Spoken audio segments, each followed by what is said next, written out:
My advice to everybody is get ready for that. The financial system is getting ready to switch.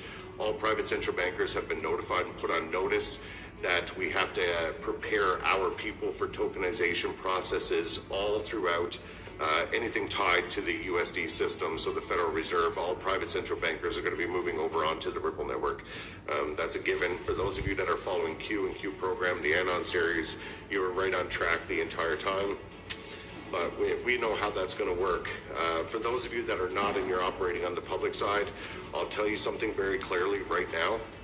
If you are not moving into the trust processes and you just can't do it and you can't manage to make that process work for yourself, what I want you to do is at least go get yourself some XRP and stick it over there, and you can thank me later when everything switches over. If we're being notified to notify our own clients, then that means that this is all signed, sealed, delivered. Everything is coming down the pipeline and we're getting ready to flip the switch. Again, you don't want to be on the outside looking in, because when they flip that switch, if you're not an institutional program, you are not going to be able to access that side of the ledgers. So again, they're going to make it almost impossible for anybody to access those coins. I'm just giving you a quick heads up.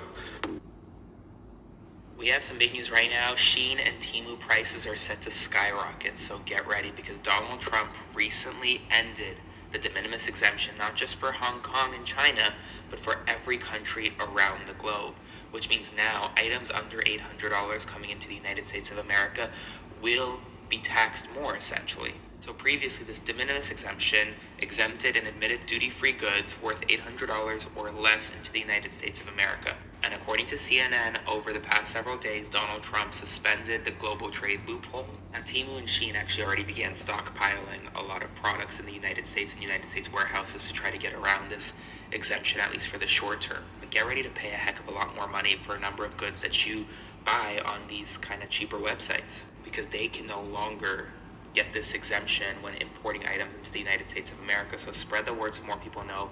I'll do a full breakdown on my Substack this morning, link in bio, so subscribe for free and follow along for all the news you need to know about. In the UK, families could be legally restricted to just 2 essential grocery items per person.